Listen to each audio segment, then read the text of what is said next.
It is a very big day today as we begin a new series here, and the topic of the day is where are we within this cycle, how long is this cycle expected to last, and how high could we potentially see it go. With that said, welcome back to EllioTrades channel. I'm host Krown again today with some good old glasses TA, and we have a fun one today. So I want to make this as like an ongoing series starting from basically today, Monday, and we'll probably do a weekly update for this. And I want to do what I'm going to refer to as the cycle checkup. Now, if you are just looking for the information here, hey, I'll spoil it right now. Cycle's probably going to be a lot longer, probably going pretty damn high, and well, I think that there's going to be a lot of fun stuff in between there, but because it is probably going to be longer, that means that patience is of the utmost importance. And now we'll get into the several reasons why I hope I can do my best job in order to support this with as much data as possible. I also want to let you know that I have my own channel. There is a link in the description below. I should also let you know that we do daily Bitcoin analysis, usually more on the focus on the short-term, medium-term timeframes, which you may or may not be interested in. Anyways, with that in mind, let's waste no more time and let's get into it right now, starting off with the Bitcoin log curve zone chart. So this is the one chart to rule them all as far as the macro goes. Now, why is this important? Well, it is a logarithmic growth curve chart, and we are talking about a very parabolic and exponential like growing asset right here. So this is appropriate. More importantly, the results have been pretty damn consistent over time. And we can see throughout the dawn of time in Bitcoin's history, all cycles have ended in the red zone, actually having a parabolic blow off top, peaking at the exact top there. Now, we typically do see our lows on these cycles, of course, in the green zone, but that's not really where we're at right now. And I do believe that we're kind of in a mid-cycle sort of consolidation going on right here between the yellow zones. Anyways, let's start it off with the question as to where we expect this cycle to essentially end.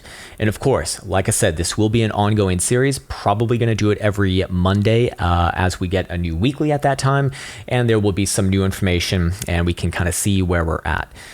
Anyways, okay, so let's measure out, or I have already measured out, I should say, all of these cycles from start to finish. And the purpose of this is to, one, document how long previous cycles have been, and then two, see how big those cycles have been. The defining terms here are, we will start a cycle at the lows and we will end at the highs. I got a good question about this on one of my videos where I addressed this concept. Someone asked a really good question, actually. I said, why don't you just measure from high to high as far as days past goes? Well, the reason is because a cycle starts with your lows and ends with your highs. It doesn't start with your highs and end with your highs, because that would just not be, well, a cycle. There's obviously the unraveling and consolidation period that follows the end of that parabolic blow off top, typically speaking.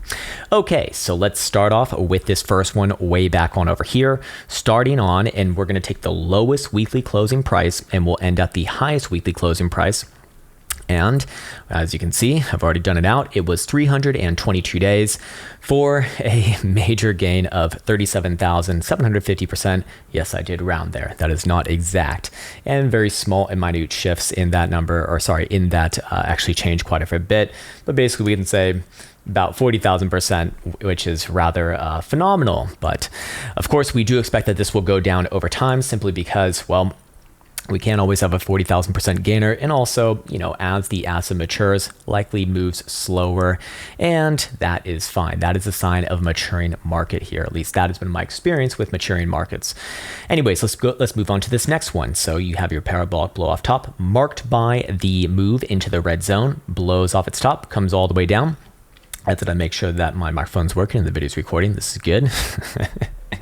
And we start a next cycle on the lows November 11th, or sorry, in 2011, that is, and end over here. And that one was 742 days, about 46,000%. So technically speaking, on a closing basis, and the reason why closing basis is more important because that is where the bots and algos really want to put price action for the actual close, and that's essentially what, well, is agreed upon. It's how things are programmed essentially. Anyways, we do see it is about 2.3 times longer than the prior cycle, or if you want this in percentage terms, 130% longer. So cycle's already getting longer, and you know, it's actually quite longer in fact, and it was actually even more gains there too. Now, we do kind of expect over time for those gains to diminish, but to be fair, that is actually not what the data shows, for better or worse. And I really want to leave my personal opinion out of this, and I just want to present the data as it is. You make the decision for yourself, obviously. Then we move on to this next one, starting on our actual lowest closing price, which was right here, in fact. And yes, I did get my microscope out, and I can assure you that it is. And ends, of course, in December 2017. How long was this one? 1,064 days. There was about 9,000% gained from low to high. This cycle, in comparison to the second cycle, was about 1.43x longer, or 43% longer. So already we're getting a major diminishing return as far as the actual percentage gains go. And also the cycle, whilst it is getting longer, the rate at which it's getting longer is also diminishing, dare I say, rather dramatically. And so that leads us into our current cycle here, where our current low, or sorry, not a current low, but the low, so to speak, was way back on over here, December 2018. And so far, we have seen no move into the red zone. I am led to believe through the historical analysis of this asset that we have not seen the cycle highs just yet. And if we measure this out, how long has it been? Well, it's been about 180 days, or has not been 180 days. It's been 1,080 days, actually. So very comparable right now to our prior cycle, just a couple weeks longer now. And so far, we've seen about 1,900% gained from our current lows to our current highs of this cycle. And so I'm going to do something here where obviously or at least I am not led to believe that we have our cycle highs just yet. We might have like a mid-cycle high, some more interim consolidation, which I think is actually rather likely. I think that this probably is going to take a long time as well. I don't mean to rain on anyone's parade, but don't be surprised if we're still here for another few months, to be honest with you. Don't read the YouTube thumbnails, okay? They are deceiving, but it's just for the old clickbait right there. As far as the information goes, it does look like we're going to consolidate this area longer, is what it looks like to me.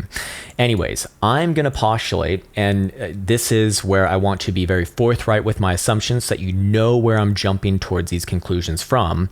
But I'm going to say, based off the first, second, and third cycle, that we'll see this next one about 20% longer. That is going to be about half of the prior cycle's rate at which it gained. And then the one before that was, a little bit more. So I then also went for about a 40% estimation as well here, which would be very much in line with what we saw from cycle 2 to cycle 3, as it was 43% longer. So I'm going to do both a minimum and a maximum estimation here. And this is where I essentially, based off of the prior data, am led to believe that we probably have something resembling a macro high, of which the first 20% longer estimation would actually put us out at the end of Q2, beginning of Q3 2022, actually June 6th, if you want to be exact. And yes, I did use my calculator to calculate that out. But again, we are estimating here. So just anywhere around there, essentially, after the half year mark of this coming year. Kind of what I'm looking towards. And if we were to take the longer estimation, which would be an outlier, so this is a lot less likely, because we already see that these cycles are diminishing the rate at which they're increasing. But just for, just out of curiosity, that would put us, if we estimate 40% longer, somewhere around September, late September, early October, that is. So that would be, beginning of Q4 of 2022. Now, I think another sort of piece of information here that is quite compelling, in the sense that we probably have not seen the cycle highs just yet, not just because of the log curve zones, but also because of the percentage gains. So while they are certainly diminishing over time, we're talking 37,750 versus 46,000 versus 9,000 versus so far 1,900. It would certainly be an outlier, of course. So I'm led to believe that it's probably going to be more. Okay, so let me make sure that I'm running through my notes properly here. We are good on time. And here we go. All right, so we can also estimate perhaps around where this log curve zone will be around these times. As naturally, it is increasing over time. The rate at which it's increasing is decreasing, the rate is getting lower, actually very similar to the actual cycle itself. but you can kind of just, draw in this yourself, right? And I'm going to get out my beautiful brush and do my best Picasso job right here, of which I've already done it. So I'll just put on that. And we can say that around that time, the top end of the red zone, where we have seen all macro highs actually, comes in at a ripe old price of about, let's call it $169,000 US, quite good number. And on the top end, about 209, 210,000. Does that mean that we can't get a wick above and then close back down around there? Yeah, possible. Doesn't mean that, this is going to be exactly right. Perhaps not, but it gives us a bit of a guide. And as of right now, I don't think that we've seen the highs, and I don't think that we actually will see the highs for a while, to be quite honest with you. Okay. All right. So we've got through that. Let's get into a few other supporting arguments that I do believe line up with the likelihood that Bitcoin is continuing, or at least on the long term. Let me just make sure. Okay. What was going to go off of here? Oh, that's right. We forgot to do this as well. Oh man, we're way behind schedule already. Okay. So also with all these log curve zones, there are a few other interesting things with them. So I'm going to remove all of the text. And what I'm going to do now is I'm going to plot a Fibonacci extension based off of all of the macro bases. So that's going to be the macro consolidation before breakout. And let's just see if we see anything that is interesting and supports kind of what we've looked at thus far. Starting off with the first one. Oops, no, with the first one over here. Yes. Okay. And what do you know? Here's your macro base. We see our mid-cycle consolidation right here, and the highs get put in around the 2.618 Fibonacci extension. Interesting. Very, very interesting. Let's move on to the next one. It's starting in 2011, ending in 2013. And what do we have right here? Again, same thing, mid-cycle consolidation right here at the 1.272. And where do we find our highs? At the 2.272, between there and the 2.414. Interesting. Okay, let's move on to the next one, starting throughout this whole macro base right here. And what do you know? Mid-cycle consolidation at the 1.272. Highs are found between the 2.272 and the 2.414 right here. Okay, coming up multiple times now in the mid twos, let's say, as far as extensions go. And let's see the fourth one right here. And what do you know? Yet again, we have our mid-cycle consolidation right at the 1.272. And if we were to take our sort of future projections as, good assumptions, then where would those highs essentially come in between? You probably already guessed it. The 2.272 and the 2.414, basically exactly around those targets at that projected date and time. Very interesting. Okay, so let's move on to the next one. All right. Let's go over here actually. Okay, let's do a little bit more on the fundamental side. So of course, when we are talking about cycles, we do want to include fundamentals here. And what I plotted here are all of the past halving dates. So we have one in 26th of November, 2012. We have the 4th of July, 2016, and 11th of May, 2020. Okay. Interesting, right? Can you already see some similarities between the halving date and what happens after? Well, I'm sure you can. So you see, breakout of your prior all-time high right here. Okay, big move, consolidation, big move, high. Same thing over here. We have our halving, break above your prior highs. It's consolidation, boom, major new highs. Same thing over here. Halving date, break your prior highs, boom, big move, consolidation, maybe one more. Let's take this one step further yet again. And let's put some Fibonacci extensions, some Fibonacci extensions on this. So again, what I'm going to do here is I'm going to put a base on the consolidation and look at where the extensions come in around. Let's start off with this one over here. Okay, interesting. Okay, so after it breaks after the halving date and it breaks above its prior highs, we get this mid-cycle consolidation between the 1.618 as your highs and the 1.272 as your lows. The break of the 1.618 does initiate a pretty massive move to the tune of about 500%. Okay, interesting. Let's check the next one. And we'll do the same thing over here. And what do you know? After we break our highs, mid-cycle consolidation right at the 1.272 right here and the 1.618 as your highs. Once it breaks above there, boom, big move, and about 450%. So it is diminishing. It is diminishing, as you would expect. And again, 2 times doesn't make a trend, but we're going to run with that assumption anyways. And what do we have over here? Well, same thing. Mid-cycle consolidation. Guess where we're at? Guess where we're at? We are between the 1 spot 618 and the 1 spot 272. Now, we're exactly there. We're actually technically above the 1 spot 618, but I mean, this is, these numbers don't need to be exact. I mean, they're very, very small changes, and these make rather significant changes. So I assume that it's still within this consolidation. Anyways, that's interesting. Remember, the first cycle that we went over, 500% from the initial date. The second cycle, about 430%. Let's say this one goes for like, I don't know, 350% or so. Is that going to align with any of our potential targets here on a break of the 1 spot 618? So 200% puts us at 180,000 already. Interesting. 250% puts us at low $200,000 territory. Well, 300% puts us at 225,000 or around there, 238,000 actually. So between there at about 250, we're talking about 210 actually. So that does come up yet again. Interesting. Or let's actually see what even a little bit more on top of that is as well. I'm just out of curiosity. 350 puts us at 280,000, which I believe, correct me if I'm wrong, is a plan B target, which is interesting. Anyways, I thought that all of that was rather interesting right there. And let's move on to one last thing over here, and that is going to be the weekly RSI. And this is something that we'll definitely have to follow up on over time. I'm going to get rid of that. But basically what I've done here is I've put in vertical bars with each and every major and macro high for Bitcoin over the course of its history on the weekly.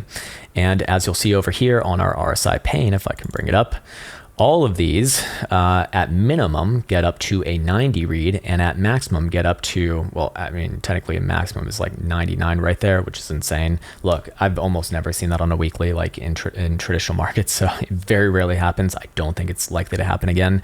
I think it's more likely to just draw a regression in here, and we'll say 96.5, which is still absolutely massive on a weekly. I mean, that's like a lot. And what we can do with this indicator here, it's just an RSI, but it's made by my good friend, Mr. Caretaker.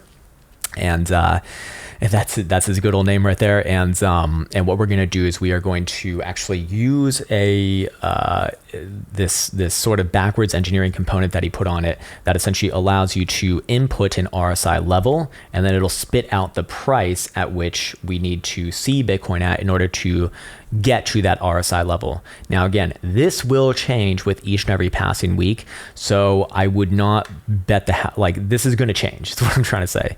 But what I've already done is I've gone in here and I want to forecast what it would show. Let me just put it right here. If we made the critical bull level of 90. So what we're going to do now is we're going to go over here into the info box. You'll see enters bull critical zone above where? About just under 200,000, 198,852 and 15 cents if you want to be super exact right now. Very interesting. That is around our targeted regions, and that would be the minimum RSI that we've seen in all of these prior bull markets on their parabolic blow off top. Very interesting. Now, of course, we have seen higher than that in the history as well. That being at about, I'm just going to take the 96.5 level here. And look, I do not think Bitcoin's getting up there. That's a really, really high RSI. If anything, I don't think it'll even get past the last peak over here because we probably make bearish divergence. In fact, you know what? I'm going to run with that assumption. I know that that's a little bit kind of dirty, but it's very likely to happen because that's probably going to mark the end of the cycle, just as an aside. So let's just say it's going to be a little bit below, maybe 93.25. How about that? So let's just change this over here. We're going to do 93. Oops. I don't think that we can do we do point? Oh no, we can't. Okay, well, whatever. Not a big deal. At a 93 read, oh my God. Sorry, that's too much, man. Enters bull critical zone above 278,450. Interesting. Okay, very interesting. All right, look, I'll do this for the 96.5 read right now. I don't know, maybe the Ellio team wants to put on it like a super clickbaity title. Fair enough, man. Whatever gets the eyes on the video. Let's just see, what ridiculous prices is going to spit out. Look, I don't think that this is going to happen. I don't think that this is relevant. But hey, if you want your clickbait, here it is, 477,412. and 24 cents. And that is where I'm going to end this video. Again, none of these ideas are complete without some way to invalidate them. So this is where I really want to differentiate this whole analysis, which hopefully is following as of right now. But the way to separate this is that I also need to offer up a way to invalidate this, because that's what no one ever really talks about. Everyone always talks about the moon or the doom, but no one talks about what specific criteria invalidates that. And that's what actually makes a real setup. And I mean, that's even like the scientific method to begin with. Okay, so what would invalidate this? Well, we'd expect never to come back down and take out the last major macro low. In this case, that would be about $35,000 on a weekly closing basis. Even coming down below our last weekly low, which is $44,000, would be rather concerning. But this can take longer. This can certainly take longer. I would not be surprised to see Bitcoin make one more move down to $50,000 over the next couple weeks here. And then maybe 2022 is kind of the time to be watching. So I think I will leave it off right here. I'm very interested to hear the response to a video like this. If you want this to be an ongoing series where we kind of check in each and every week, obviously this is going to have major implications with the general market. And with that said, I want to say a massive thank you, and I'll see you in the next one. Take care.